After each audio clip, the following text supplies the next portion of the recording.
Hello दोस्तों, मैं सचिन कुमार अपने YouTube channel M with sir पर आपका स्वागत करता हूं। दोस्तों, यूपी बोर्ड एनसीईआरटी पैटर्न पर आधारित इंटरमीडिएट भौतिकी का हम 6th चैप्टर किरचॉफ के नियम तथा वैद्युत पथ पर पढ़ रहे थे। पिछले वीडियो में हमने इस चैप्टर के कुछ महत्वपूर्ण बिंदुओं पर बात की थी। आज हम इसी प्रक्रिया में आगे बढ़ेंगे और पढ़ेंगे सेलों का संयोग, कॉम्बिनेशन ऑफ सेल्स। सेलों का संयोग क्यों आवश्यक होता है, किस प्रकार किया जाता है, इन सभी चीजों के बारे में हम इस वीडियो में जानेंगे। ये टॉपिक पूरा समझने के लिए आप हमारे वीडियो को बिना स्किप किए हुए पूरा वीडियो अगर आप देखेंगे तो आपको ये बातें समझ में आ जाएंगी। ठीक, जैसा कि हम जानते हैं कि जो सेल होता है वो परिपथ में धारा प्रवाह का एक स्रोत होता है।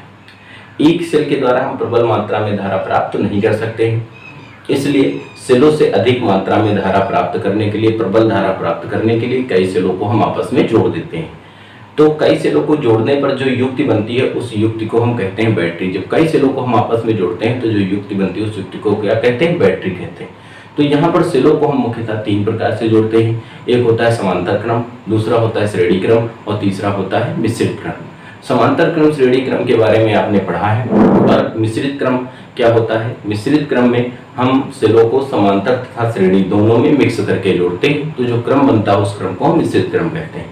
लेकिन जो हमारा यूपी बोर्ड का सिलेबस है उसके सिलेबस में समांतर क्रम और श्रेणी क्रम दिया गया है, मिश्रित क्रम जो है आपके सिलेबस में नहीं। तो हम पढ़ेंगे समांतर क्रम और श्रेणी क्रम। तो श्रेणी क्रम के बारे में आपने पढ़ा है, जब कई सारे सेल होते हैं तो सभी सेलों को एकांतर क्रम में जोड़ते हैं। पहले सेल के धन सिरे को परिपथ के पहले सिरे से, पहले सेल के ऋण सिरे को दूसरे सेल के धन सिरे से, दूसरे सेल के धन सिरे को तीसरे सेल के ऋण सिरे से, तीसरे सेल के ऋण सिरे को चौथे सेल के धन सिरे से, इस प्रकार एकांतर क्रम में जोड़ते हैं। तो एकांतर क्रम में जोड़ने पर जो प्रक्रिया बनती है उस प्रक्रिया को हम क्या कहते हैं, श्रेणी क्रम कहते हैं। ये हमने माना ये हमारा पहला सेल है। इस सेल का जो वैद्युत वाहक बल है E, आंतरिक प्रतिरोध स्मॉल r है। ये सेल का जो बड़ी लाइन है ये धन सिरा है और जो छोटी लाइन है ये ऋण सिरा है।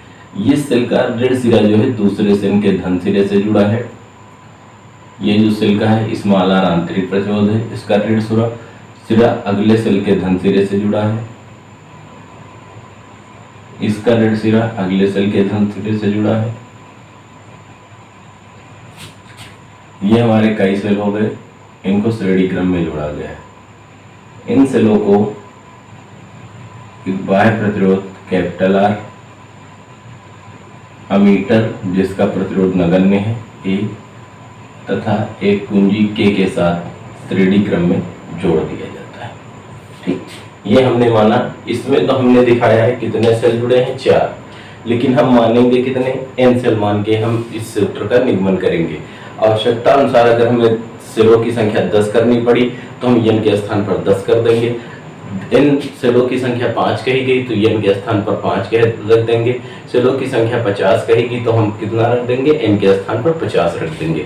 तो हम यहाँ से कितने सेल मानेंगे, n सेल। कितने सेल, n हमने माना n सेल, जिनमें प्रत्येक सेल का जो वैद्युत वाहक बल है वो E है। प्रत्येक सेल का वैद्युत वाहक बल E, आंतरिक प्रतिरोध स्मॉल r है। एक दूसरे के साथ श्रेणी क्रम में जोड़कर एक बाह्य प्रतिरोध कैपिटल R के साथ कैपिटल R, अमीटर A और कुंजी K के साथ क्या किया गया है, श्रेणी क्रम में जोड़ दिया गया है। ठीक, अब यहाँ से हम निकाल ले भाई सेल का कुल आंतरिक प्रतिरोध। तो सेल किस क्रम में जुड़े हैं, सारे सेल जो है हमारे श्रेणी क्रम में जुड़े हैं।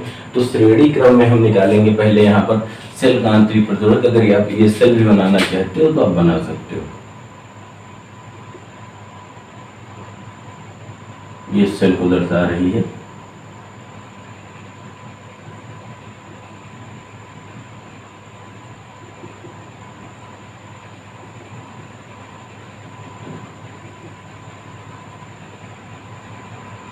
ठीक, तो हम निकाल ले यहाँ पहले सेलों का कुल आंतरिक प्रतिरोध। सेलों का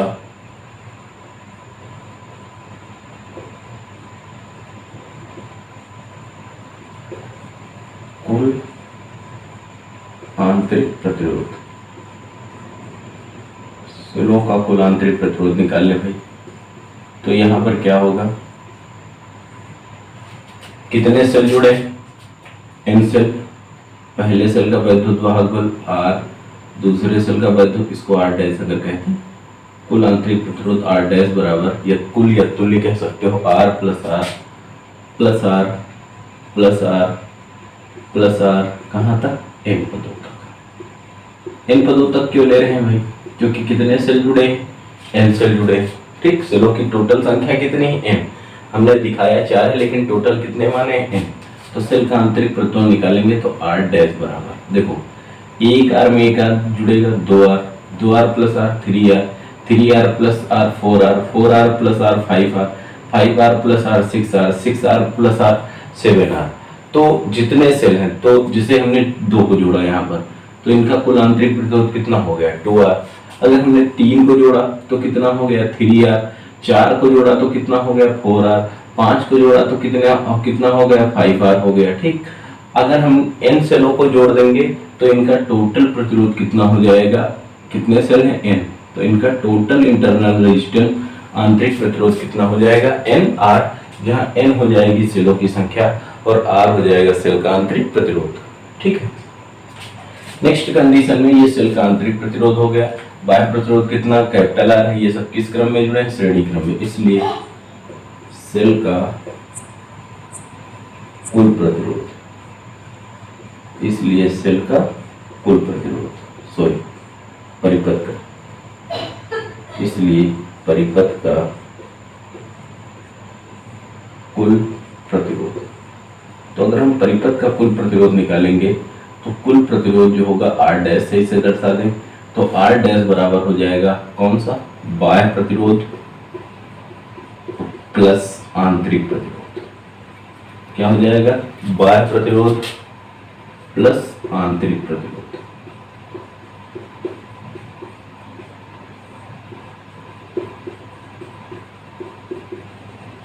ठीक, ये हो जाएगा बराबर R डैश बराबर बाह्य प्रतिरोध कितना है कैपिटल R प्लस आंतरिक प्रतिरोध कितना है NR। ये सेल का कुल प्रतिरोध हो गया। ठीक, हम निकाल लें सेल का कुल वैद्युत वाहक बल, सेल का कुल वैद्युत वाहक बल हम निकाल लेंगे यहाँ से सेल का कुल वैद्युत वाहक बल E डैश बराबर, ये सारे सेल किस क्रम में जुड़े हैं, श्रेणी क्रम में। तो हमने आपको बताया था कि श्रेणी क्रम में जब हम पढ़ते हैं तो श्रेणी क्रम में जो सभी सेलों का विभव हमने पढ़ा था, जैसे प्रतिरोध में, कि जब हम प्रतिरोध श्रेणी क्रम में जुड़े होते हैं तो जो परिपथ का तुल्य विभवांतर होता है वो सभी प्रतिरोधों के सिरों के बीच आरोपित विभवांतरों के योगफल के बराबर होता है, अर्थात V बराबर होता है V1 plus V2 plus V3 plus V4। किस क्रम में, श्रेणी क्रम में। देखिए सेल का टर्मिनल विभवांतर और वैद्युत वाहक बल में बस थोड़ा सा अंतर होता है। जो वैद्युत वाहक बल होता है इसमें सेल धारा को सेल सहित संपूर्ण परिपथ में प्रवाहित करता है, लेकिन टर्मिनल विभवांतर में वो जो होता है केवल 2 बिंदुओं के बीच प्रवाहित करने में किया गया कार्य कंसीडर करते हैं, गणना करते हैं। ठीक, तो सेल का अगर हम वैद्युत वाहक बल निकालेंगे तो E डैश बराबर पहला सेल E, दूसरा E, तीसरे का E, चौथे का E, पांचवें का E, टोटल कितने सेल जुड़े हैं N सेल। तो कितने पदों तक लिखेंगे, N पदों तक। ठीक है, अब देखिए प्रथम सेल जिसका वैद्युत वाहक बल E, द्वितीय सेल जिसका वैद्युत वाहक बल E, तो E और E में जोड़ेंगे कितना आएगा 2E। जब थर्ड सेल को हम कंसीडर करेंगे तो 2E और एक और E कितना हो जाएगा 3E। इसी प्रकार फोर्थ वाला तो 4 की जब हम गणना करेंगे तो 4E। तो टोटल कितने N है, तो इनका जो वैद्युत वाहक बल हो जाएगा E डैश बराबर कितना हो जाएगा NE, जहां N हो जाएगी सेलों की संख्या और E हो जाएगा एक सेल का वैद्युत वाहक बल। अब देखिए जब यहाँ पर हम कुंजी के लगाएंगे तो जब कुंजी यहाँ पर देखिए परिपथ अभी पूर्ण नहीं है, इस बीच में जो है वायु है और वायु विद्युत की क्या होती है कुछ अलग, इसलिए इस परिपथ में धारा का प्रवाह नहीं होता है। लेकिन जब कुंजी के हम बंद करेंगे, कुंजी के को क्या करेंगे बंद करेंगे, तो कुंजी के बंद करने पर परिपथ में धारा क्या होगी प्रवाहित होगी। कुंजी के लगाने पर, कुंजी के लगाने पर परिपथ में प्रवाहित धारा I बराबर, परिपथ में प्रवाहित धारा I बराबर सेल का कुल वैद्युत वाहक बल, सेल का कुल वैद्युत वाहक बल बटे परिपथ का कुल प्रतिरोध, परिपथ का कुल प्रतिरोध। ठीक, तो सेल का जो वैद्युत वाहक बल हो जाएगा, कुल वैद्युत वाहक बल कितना है Ne, और परिपथ का कुल प्रतिरोध कितना है, तो ये हो जाएगा I बराबर सेल का कुल वैद्युत वाहक बल कितना है E डैश बटे परिपथ का कुल प्रतिरोध कितना है R डैश। ठीक, या E डैश का मान कितना आया है हमारा Ne, और R डैश का मान कितना आया है कैपिटल R प्लस NR। तो सेल में प्रवाहित धारा जो हो जाएगी, परिपथ में प्रवाहित धारा I बराबर Ne अपान कैपिटल R प्लस NR। ये हो जाएगी जब सेल हमारे किस क्रम में जुड़े हों, श्रेणी क्रम में जुड़े होने पर सेल में प्रवाहित होने वाली, परिपथ में प्रवाहित होने वाली जो धारा होती है वो I बराबर होती है Ne बटे कैपिटल R प्लस NR, जहाँ N होती है सेलों की संख्या, E होता है एक सेल का वैद्युत वाहक बल, कैपिटल R होता है बाह्य प्रतिरोध, स्मॉल r होता है आंतरिक प्रतिरोध, और N होती है सेलों की संख्या। अब यहीं से अगर हम स्थितियों की बात करते हैं, किसकी स्थितियों की बात करते हैं, स्थितियां क्या हो जाए हमारी यहाँ पर, फर्स्ट स्थिति हमारी ये हो कि यदि कैपिटल R ग्रेटर देन हो स्मॉल r से, इसका क्या तात्पर्य है कि जो बाह्य प्रतिरोध हो वो बाह्य प्रतिरोध बड़ा हो। ठीक, बाह्य प्रतिरोध का मान अधिक तथा आंतरिक प्रतिरोध का मान क्या हो कम हो। बाह्य प्रतिरोध का जो मान हो अधिक हो और आंतरिक प्रतिरोध का मान क्या हो कम हो। तो इस कंडीशन में हम क्या करते हैं, जो आंतरिक प्रतिरोध होता है इसको छोड़ देते हैं। आंतरिक प्रतिरोध को क्या करते हैं, छोड़ने पर अर्थात NR यहाँ से छूट जाएगा। तो इस कंडीशन में क्या होगा, हो तो भाई आंतरिक प्रतिरोध छोटा होगा तो हम आंतरिक प्रतिरोध को कम होगा तो इसको हम छोड़ देंगे, तो बचेगा क्या बाह्य प्रतिरोध, अर्थात I बराबर हो जाएगा Ne बटे R, या I बराबर N गुणे E बटे R। ठीक, ध्यान देना, R क्या है बाह्य प्रतिरोध, E क्या है सेल का वैद्युत वाहक बल, N क्या है सेलों की संख्या। तो यहाँ जो E अपान R होगा, E अपान R की बात करें तो E अपान R एक सेल का वैद्युत वाहक बल और R बाह्य प्रतिरोध, तो E अपान R I बराबर V अपान R होता है। यहाँ से हम पढ़ते हैं I बराबर V अपान R, V टर्मिनल विभवांतर, लेकिन यहाँ पर I बराबर कितना है E अपान R, V जो है बदल रहा है किसमें E में। तो देखिए E अपान R एक सेल द्वारा बहने वाली धारा होगी, क्या होगी E अपान R एक सेल द्वारा बहने वाली धारा होगी। तो हम कितने सेलों को जोड़ रहे हैं, N सेलों को। तो अगर सेल का बाह्य प्रतिरोध जो हो वो आंतरिक प्रतिरोध से क्या हो अधिक हो, तो जब हम सेल को श्रेणी क्रम में जोड़ते हैं तो हम एक सेल के कितने गुना N गुना धारा जो है प्राप्त कर सकते हैं। बात समझ में, अगर सेलों का आंतरिक प्रतिरोध कम हो और बाह्य परिपथ का बाह्य प्रतिरोध क्या हो अधिक हो, तो जब हम सेलों को श्रेणी क्रम में जोड़ते हैं तो हम एक सेल के कितने गुना धारा प्राप्त कर सकते हैं, N गुना धारा प्राप्त कर सकते हैं, जहां N क्या हो जाएगी सेलों की संख्या। बात समझ रहे हो, जैसे कहा गया एक सेल द्वारा 5 एम्पीयर की धारा बहती, कितने एम्पीयर, एक सेल द्वारा 5 एम्पीयर की धारा बहती। सेल का जो आंतरिक प्रतिरोध है वो बाह्य प्रतिरोध की तुलना में नगण्य है।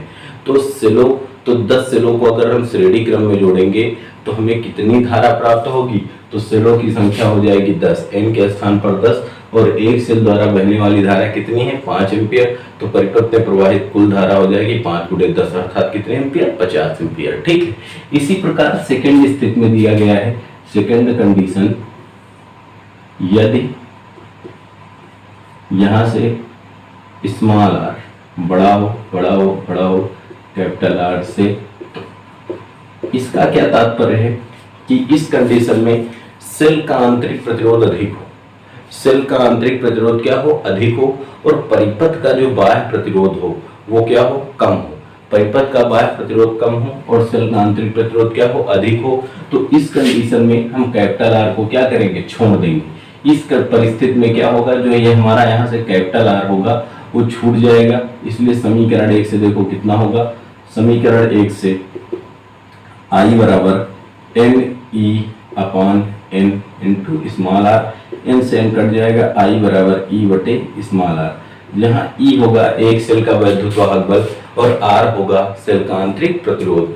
अर्थात यहाँ पर ई अपान आर हम कैसे, ये आई जो है परिपथ में बहने वाली कुल धारा हो जाएगी और ई अपान आर जो होगी वो एक सेल द्वारा बहने वाली धारा होगी। ई अपान आर क्या होगी, एक सेल द्वारा बहने वाली धारा होगी। तो जब सेल का आंतरिक प्रतिरोध अधिक होता है तो सेलों को किस प्रतिरोध से, बाह्य प्रतिरोध से। तो इस परिस्थिति में अगर हम सेल को श्रेणी क्रम में जोड़ते हैं तो हमें क्या होती, परिपथ में एक सेल के बराबर धारा प्राप्त होती है। और जोड़े कितने सेल थे, एन सेल। तो क्या आपको सेलों को श्रेणी क्रम में जोड़ने से कोई फायदा है, कोई फायदा नहीं है, ठीक है।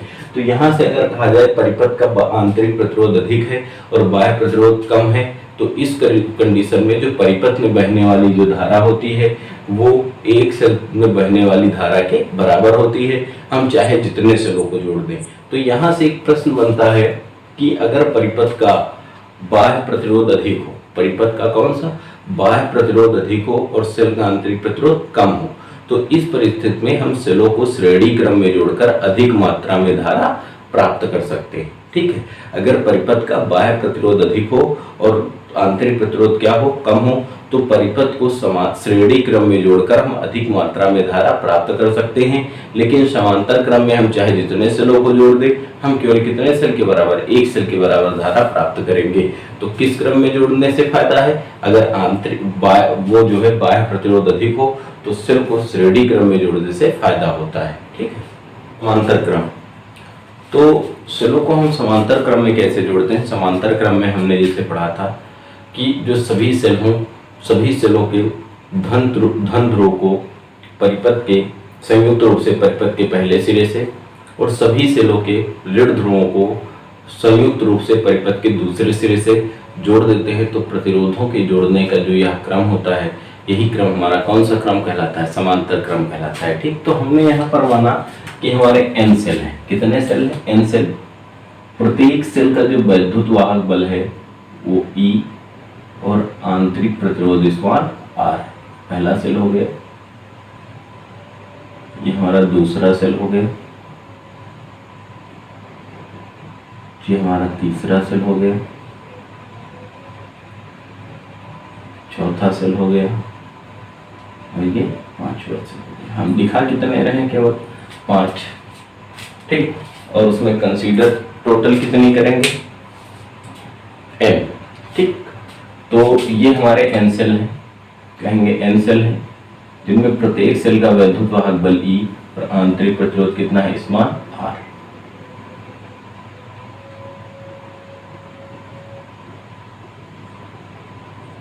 ये जो प्रत्येक सेल हैं इनको हम किस क्रम में जोड़ेंगे, श्रेणी समांतर क्रम में। तो क्या करेंगे, सभी सेलों के धन ध्रुव को लाए,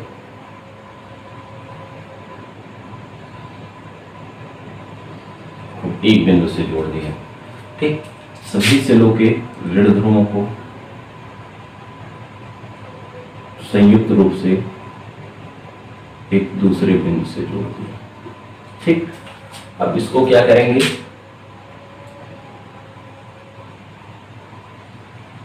एक बाह्य प्रतिरोध कैपिटल आर, अमीटर ए और कुंजी के साथ किस क्रम में जोड़ देंगे, श्रेणी क्रम।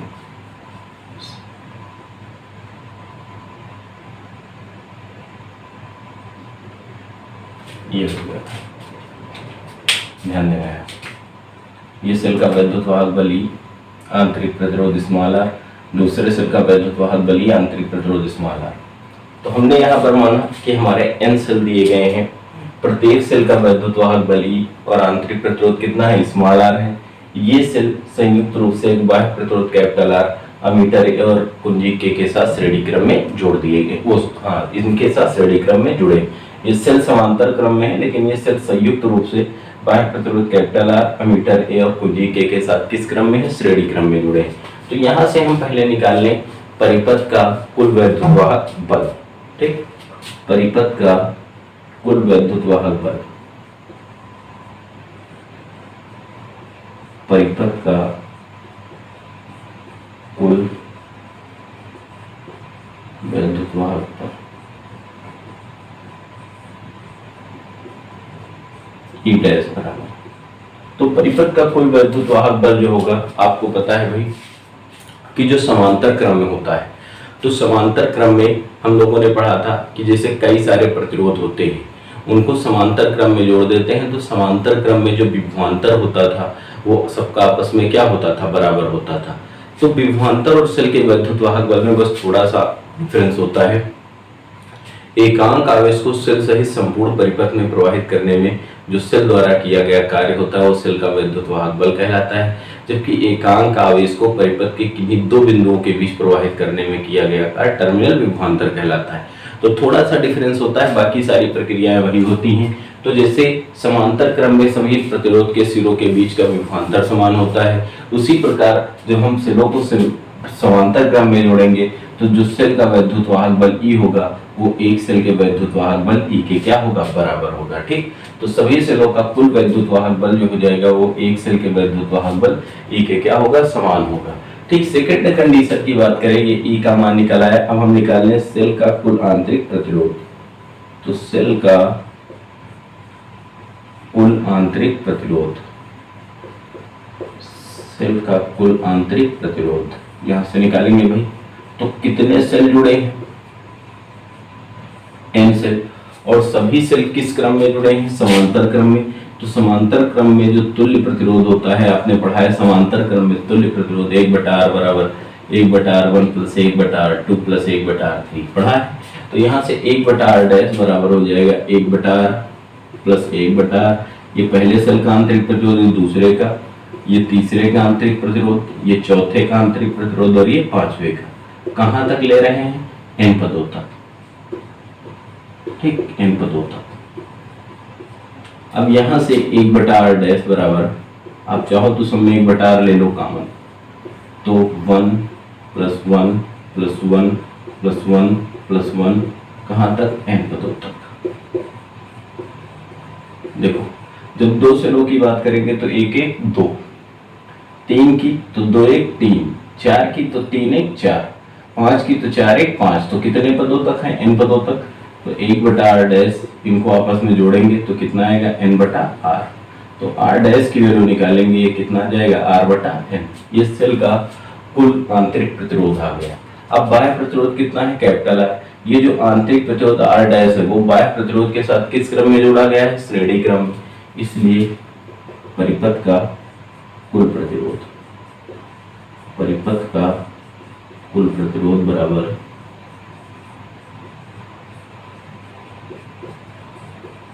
कुल प्रतिरोध बराबर बाह्य प्रतिरोध प्लस आंतरिक प्रतिरोध। ठीक, इसको हम कैपिटल R डैश कहते हैं। तो बाह्य प्रतिरोध कितना है, कैपिटल R, आंतरिक प्रतिरोध R/n। तो यहां से कितना हो जाएगा, R डैश बराबर, यहां से इसको हल करने के लिए इसका हल बराबर करोगे।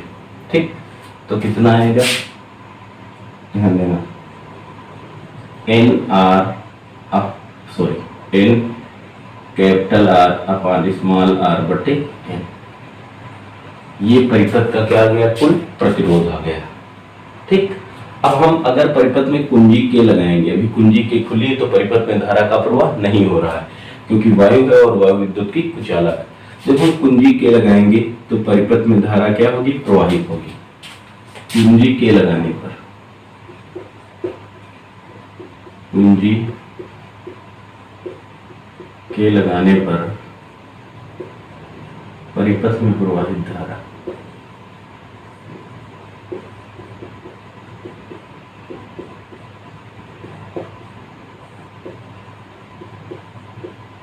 I बराबर,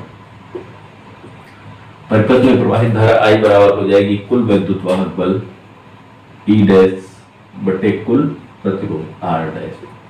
तो कुल वैद्युत वाहक बल कितना है E, और कुल प्रतिरोध कितना आया है N capital R upon small r बटे EN। ये N पलट के ऊपर चला जाएगा तो I बराबर हो जाएगा NE बटे N capital R plus small r।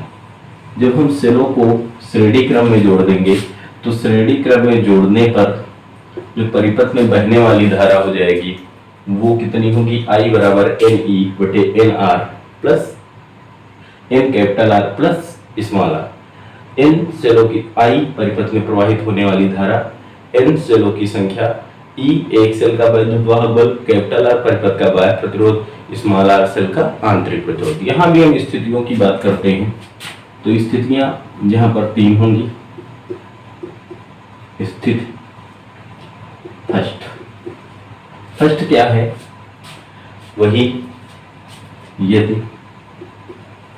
Capital R greater than small r हो। कैपिटल R क्या है, परिपथ का बाह्य प्रतिरोध। अगर परिपथ का बाह्य प्रतिरोध बहुत अधिक हो और आंतरिक प्रतिरोध क्या हो, कम हो, तो आंतरिक प्रतिरोध को हम नगण्य मानकर क्या करेंगे, छोड़ देंगे। तो इस कंडीशन में जो बहने वाली धारा होगी वो I बराबर NE, चाहे मान लो समीकरण 1 से कितना हो जाएगा, NE अपान N कैपिटल R। तो N से N कट जाएगा, I बराबर हो जाएगी E अपान R, जहाँ E क्या है, एक सेल का वैद्युत वाहक बल और कैपिटल R क्या है, परिपथ का प्रतिरोध।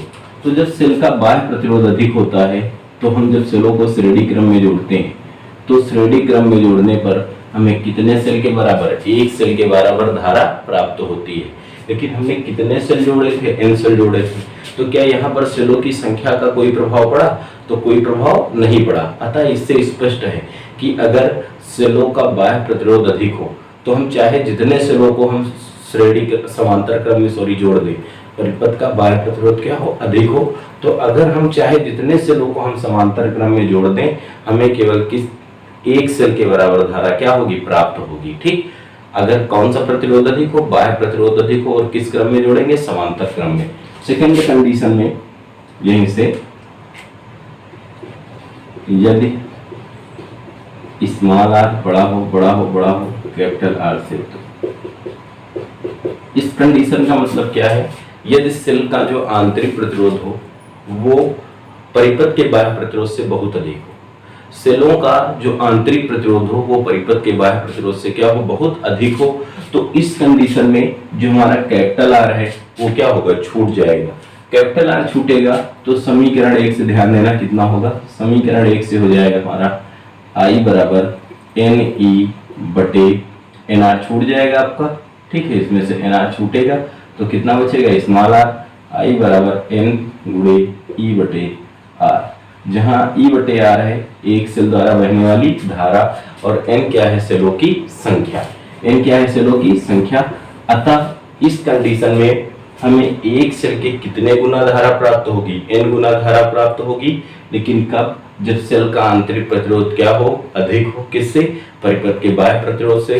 तो किस क्रम में जोड़े, समांतर क्रम में। ठीक, तो अब यहां से भी निष्कर्ष निकला है कि अगर परिपथ का बाह्य प्रतिरोध आंतरिक प्रतिरोध अधिक हो तो हम सेलों को समांतर क्रम में जोड़कर कितने गुना, एक सेल के N गुना धारा प्राप्त कर सकते हैं।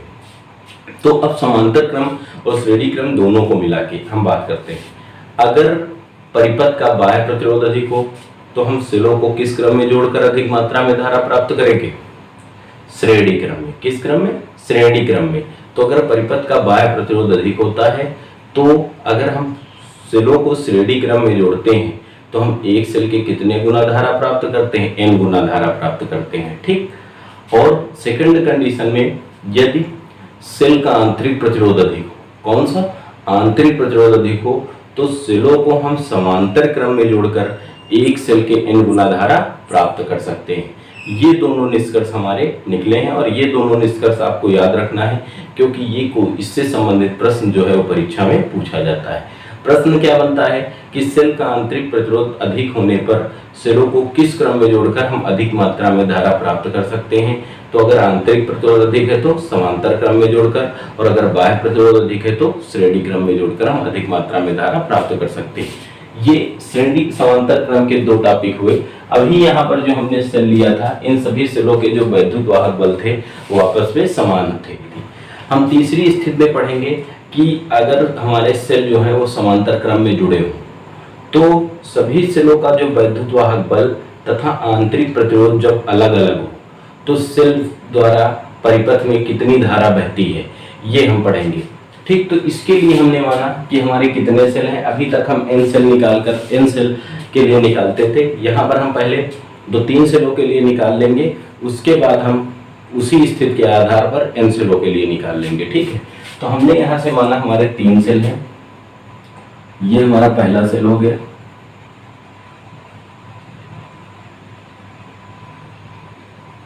ये हमारा दूसरा सेल हो गया,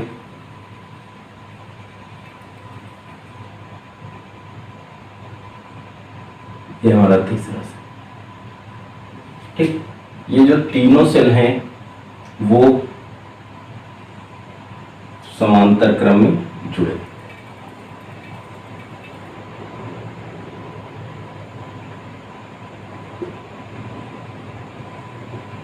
जो समांतर क्रम में सेल जोड़े गए हैं इसमें प्रत्येक सेल का वैद्युत वाहक बल E, सॉरी अमीटर भी लगाना चाहो तो लगा सकते हैं। ध्यान देना भाई, ये पहला सेल है, पहला सेल का वैद्युत वाहक बल E1, आंतरिक प्रतिरोध R1। दूसरे सेल का वैद्युत वाहक बल E2, आंतरिक प्रतिरोध R2। तीसरे सेल का वैद्युत वाहक बल E3, आंतरिक प्रतिरोध R3। ठीक, ये यहाँ पर हमारा बाह्य प्रतिरोध हो गया R। जब हम कुंजी K लगाते हैं तो कुंजी K लगाने पर देखिए यहाँ से धारा जो बहती है सेल में, यहाँ से धारा I1, यहाँ से धारा I2, यहाँ से धारा I3। यहाँ पर जब धारा आती है तो ये तीनों मिलकर किसके बराबर हो जाती है, I के बराबर हो जाती है। ठीक, इसको जैसे हमने माना, ये हमारा हो गया बिंदु A, ये B, इसको B माना, B, ये चलो इसको B, C, D, E, ठीक, F,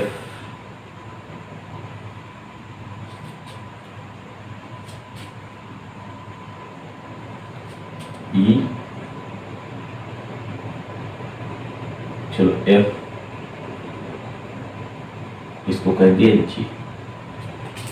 ठीक, अब ध्यान देना है यहाँ से, हमारे इसमें कितने सेल, 3 सेल। इन सेलों का वैद्युत वाहक बल और आंतरिक प्रतिरोध अधिक अलग अलग। तो जब ये समांतर क्रम में जुड़े होते हैं, अब थोड़ा जटिल परिपथ आपको दिख रहा है। इसमें जो हम धारा का मान निकालेंगे वो किरचॉफ का नियम लगाएंगे।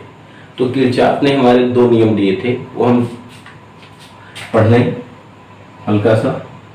पहले नियम में बताया गया था कि जैसे कोई बिंदु है, ठीक है, इस बिंदु पर कुछ धाराएं आ रही हैं और कुछ धाराएं दूर जा रही हैं। इस बिंदु की ओर कुछ धाराएं आ रही हैं और कुछ धाराएं दूर जा रही हैं। जैसे ये I1 हो गया, ये I2 हो गया, ये I3 हो गया, ये I4 हो गया। तो ऐसे ही पढ़ रहे हैं। बाकी आगे जब हम इस किरचॉफ के नियम पढ़ेंगे तो उसमें विस्तार पढ़ेंगे।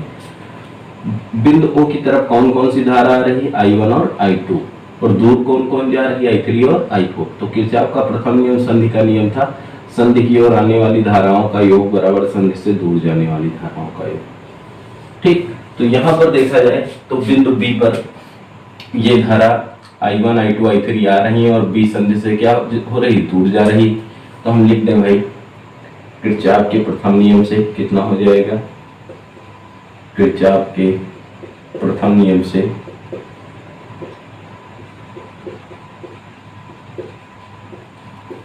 परिपथ में प्रवाहित धारा I बराबर परिपथ में प्रवाहित धारा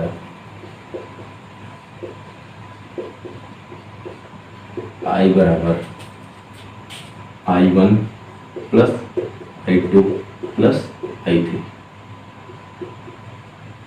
ठीक, इतना हो जाएगा I1 plus I2 plus I3। इसे मान लें समीकरण नंबर 1 लिख सकते हैं। ठीक। अब देखिए इसमें हम किरचॉफ के बंधपास का नियम लगाएंगे। किरचॉफ का कौन सा नियम? बंधपास का नियम लगाएंगे। तो बंधपास के नियम से कितना हो जाएगा, यहाँ से जैसे धारा आ रही थी यहाँ पर भी I1 हो जाएगी, यहाँ पर I2 हो जाएगी, यहाँ पर I3 हो जाएगी। ठीक, किरचॉफ का द्वितीय नियम लगा दे, बंधपास का नियम, किरचॉफ के बंधपास के नियम से।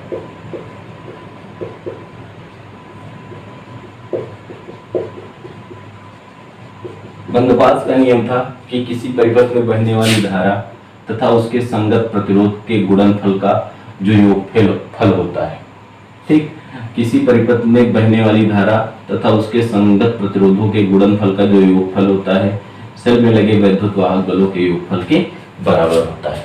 ठीक, किसी परिपथ के किसी बंधपास में बहने वाली धारा तथा उसके संगत प्रतिरोधों के गुणनफल का योगफल सेल में लगे वैद्युत वाहक बल के बराबर होता है। तो यहाँ पर हम बंधपास का नियम लगाएंगे। तो देखिए बंधपास ले ले, इसको क्या कहा था? CDE एक शायद कहा था। बंधपास A B C D H A में देखो, जब बंधपास का हम नियम लगाते हैं तो जिस बिंदु पर चलते हैं वहीं पर हम पुनः लौट कर आते हैं। तो हम A से चले थे, A पर पुनः आ गए। कहाँ से गए? A से, सॉरी ये गड़बड़ लिख दिया है। बंधपास A H E D C B A में। ठीक, A से गए कहाँ पर? H पर। H से कहाँ गए? E पर। E से कहाँ गए? D पर। D से कहाँ गए? C पर। C से कहाँ है? B पर। अब देखिए इनका जो नियम था, यहाँ से धारा B से A तक कितनी आ रही? I। इस A से H तक भी कितनी धारा आ रही? I। तो I हो गया, और इसके संगत प्रतिरोध कितना बह रहा है? R। I into R plus, यहाँ से हम जब धारा की दिशा में चलते हैं तो धारा को धन चिन्ह से और धारा के विपरीत दिशा में धारा को ऋण चिन्ह से लेते हैं, तो IR। अब E से हम गए D तक। E से D तक धारा कितनी है? I1, लेकिन यहाँ प्रतिरोध नहीं लगा है। D से C तक गए धारा कितनी है? I1, संगत प्रतिरोध कितना है? R1। तो I1 इंटू R1। ठीक, I1 इंटू R1 बराबर, इस सेल में जो वैद्युत वाहक बल लगा है उसका मान कितना है? E1। एक ही सेल तो लगा है इस बंधपास में, तो उसका वैद्युत वाहक बल E1। तो यहाँ से हो जाएगा I1 R1 बराबर E माइनस IR। तो यहाँ से अगर हम I1 का मान निकालें तो I1 बराबर E minus E1 minus IR अपान R1 को नीचे भेज दिया R1। ये I1 का मान आ गया। इसी प्रकार अगर हम निकाल लें बंधपास, इसी प्रकार लिख सकते हैं, लेकिन हम आपको एक और बता रहे हैं। बंधपास चलिए A H E B A में जहां से चलते हैं वहीं पर आते हैं। A से गए H के पास, S से गए E के पास, E से गए B के पास, B से आए A के पास। देखो जब A से गए H के पास तो यहाँ धारा कितनी बह रही? I, और इसके संगत प्रतिरोध कितना है? R। तो I इंटू R, फिर प्लस S से E से किसके पास गए? B। तो E से B में धारा कितनी है? I2, और संगत प्रतिरोध कितना? R2। I2 इंटू R2 बराबर, B पर आ गए। B से कहाँ है? A पर। तो यहाँ पर धारा I है, लेकिन इसमें कोई प्रतिरोध तो लगा नहीं है, और प्रतिरोध अगर नहीं लगा तो इसको हम कंसीडर नहीं करेंगे। B से A पर आ गए, तो इसमें जो से लगा उसका वैद्युत वाहक बल कितना है? E2 बराबर E2। यहाँ से अगर हम I2 का मान निकाल लें तो I2 बराबर कितना आएगा? E2 माइनस IR अपान R2। देखो इसी प्रकार आ गया। तथा I3 का मान निकाल लें तो I3 बराबर कितना आएगा? E3 minus IR upon I capital R upon R3।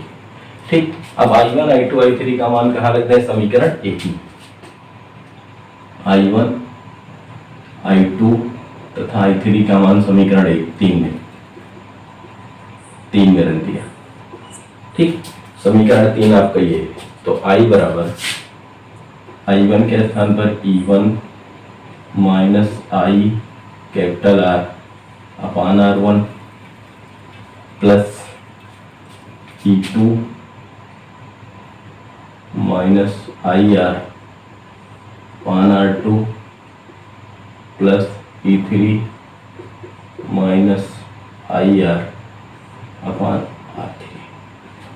ठीक, इन सबको हम अलग अलग भी लिख सकते हैं, या जिसे लिखा होता है 1/2 प्लस 1/2, तो इसको हम 1 प्लस 1/2 लिख सकते हैं। जब इस तरीके से लिख सकते हैं तो इसको अलग अलग भी लिख सकते हैं। ठीक, इसको हम देखो क्या लिखेंगे, I बराबर E1 अपान R1 माइनस IR अपान R1 प्लस E2 अपान R2 माइनस IR अपान R2 प्लस E3 अपान R3 माइनस IR अपान R3। इसमें क्या करें, जिनके साथ I है उनको सबको बाएं पक्ष में ले आए।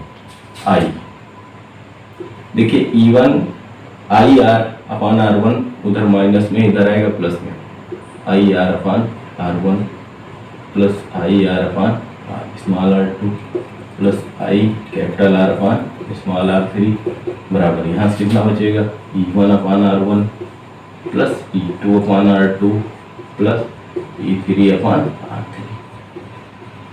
ठीक, अब इसमें से हम क्या कॉमन ले सकते हैं, I कॉमन ले सकते हैं।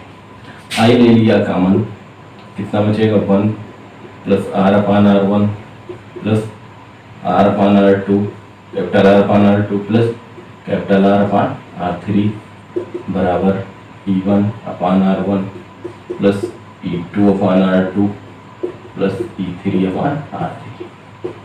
तो यहाँ से जो धारा I हो जाएगी, इसलिए I बराबर कितना, E1 अपान R1 प्लस E2 अपान स्मॉल R2 प्लस E3 अपान स्मॉल R3 और पूरा का बटा 1 प्लस कैपिटल R अपान R1 प्लस कैपिटल R अपान R2 प्लस कैपिटल R अपान R3।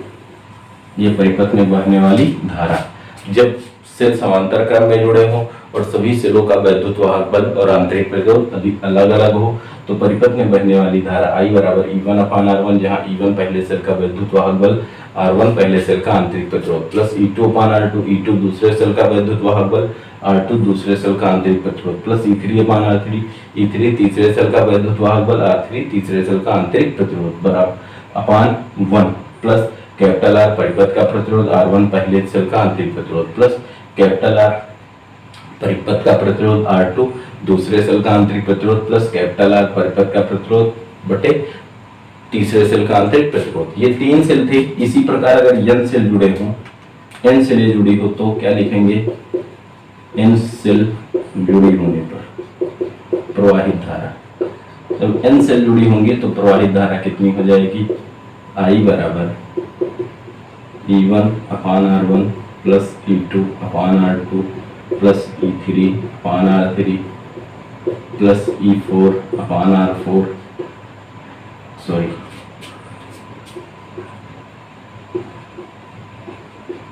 डॉट डॉट EN अपान स्मॉल r बटे 1 प्लस इसमें हम कैपिटल R कॉमन ले सकते हैं, तो 1 अपान R1 प्लस 1 अपान R2 प्लस 1 अपान R3 स्मॉल R3 प्लस 1 अपान R4 डॉट डॉट 1 अपान R, ये हो जाएगा। ठीक, इसमें कैपिटल R कॉमन ले लिया गया। तो ये कौन सा क्रम था, समांतर क्रम। इससे संबंधित एक क्वेश्चन जो होता है ऑब्जेक्टिव टाइप, लगभग परीक्षा में पूछा जाता है। तो इस टॉपिक को आप ध्यानपूर्वक पढ़ेंगे।